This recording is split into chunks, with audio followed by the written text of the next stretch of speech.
숨 찬 거예요. 근데 숨 찬 거를 나도 별로 경험을 그전에는 안 해봤거든요. 근데 그전에도 사람들이 날 보고 전화를 하면은 왜 이렇게 숨이 차세요? 그래. 나는 모르겠는데. 그런데 그렇게 느낀다고 그러더라고요. 그런데 숨이 차니까 아무것도 할 수가 없어요. 숨이 차면 그냥 있는 것 자체도 힘이 들어. 그냥 있는 것도.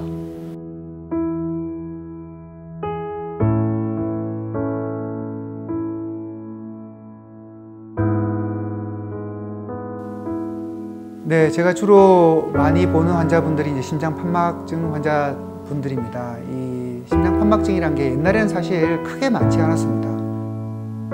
자, 잘 아시겠지만 사람도 10년, 차 엔진이나 문짝도 한 50년 쓰면 닳습니다. 자, 심장에 있는 판막도 평생을 1초에 거의 한 번씩 이렇게 판막을 열어주고 문을 닫아주고 열어주고 닫아주고 하기 때문에 이런 문짝을 닫았을 때 제대로 닫히지 않아서 이게 어긋나서 생기는 피가 흘러나가는 거, 그게 바로 역류입니다. 역류. 승모판막이라는 심장 내 문의 기능이 떨어져서 그 사이에 혈류가 새게 되는 것이 바로 승모판 역류증이 되겠습니다. 지금 한국 나이로 78세 나이가 있지만은 상당히 활발하게 내 생활을 좀 더 이렇게 팽창시키면서 사는 스타일이었는데 숨이 차니까 아무것도 할 수가 없어요. 숨이 차면 그냥 있는 것 자체도 힘이 들어. 그냥 있는 것도. 아까 말씀드린 것처럼 누우면 더 숨이 차요. 그러니까 괜히 몸부림을 치는 거지. 이제 뭐 소파에도 엎어졌다 그냥 엎어졌다 하다가 안 되겠다. 이제 병원을 가자.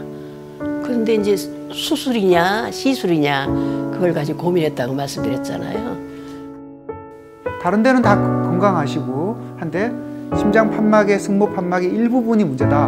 이런 경우는 이거를 이제 수술하기 위해서 가슴 전신 마취해서 심장을 세워야 됩니다. 심장을 세워서 심장을 열어서 수술해야 되기 때문에 이제 굉장히 부담스럽다는 거죠.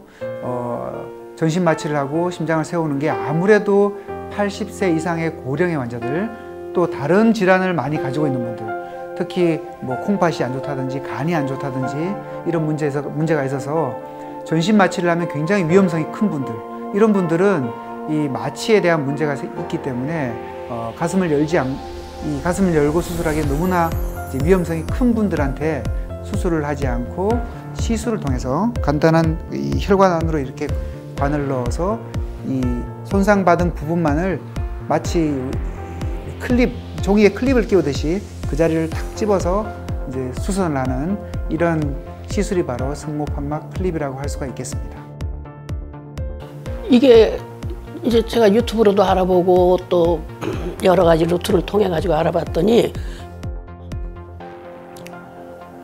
이게 케이스가 많지가 않은 거야. 그때 한 10명 미만이더라고. 그러니까 이게 과연 큰 돈을 들여가지고 했는데 결과가 좋을 것이냐, 이제 그거 가지고 고민을 했죠. 고민 좀 했어요. 비용이 만만치 않은 거잖아요, 사실. 3천만 원이 뭐, 그게 또 뭐 지금 내가 그걸 안 하면 막 금방 절박하게? 금방 무슨 위급 상황이면 모르겠는데 그건 아니잖아요, 그냥. 아마 가장 좋은 이점은 가슴을 열지 않고요. 심장을 직접 이렇게 보통 수술하려면 심장을 자르고 심장을 멈춰 세우고 하는 과정 자체가 굉장히 환자한테는 스트레스가 될 수 있거든요. 수술은 잘 될지 모르겠지만 끝나고 나서 정말 환자가 뭐 제대로 활동도 못하고 여러 가지 문제가 생긴다 그러면 사실 수술이 중요한 건 아니겠죠.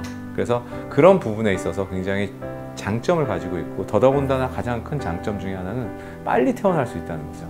네.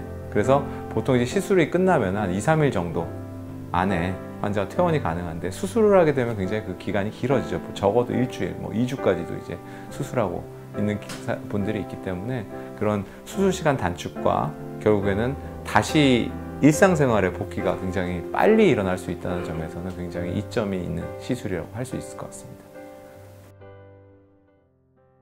마취에서 딱 깨어나는 순간, 야, 내가 참 복이 있구나.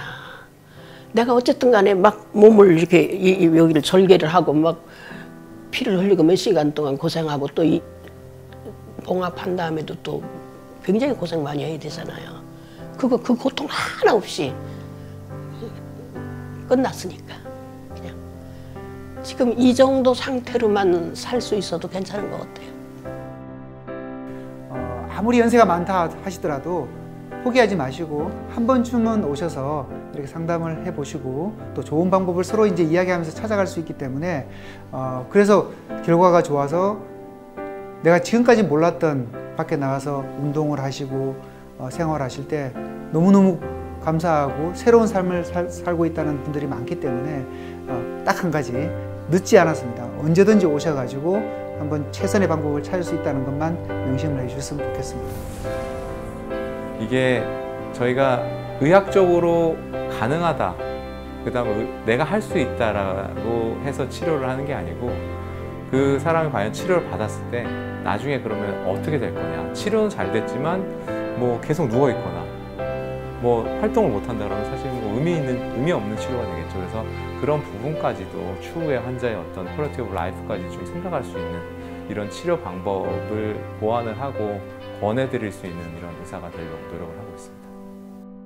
아파보니까 똑같은 일상생활을 해도 활기 있게 하는 거하고 어쩔 수 없이 그냥 뭐 어쩔 수 없이 해야 되니까 해야 되는 거하고 그 차이가 크죠. 고통이 하나도 없더라고. 그러니까 굉장히 신기한 느낌이 들더라고.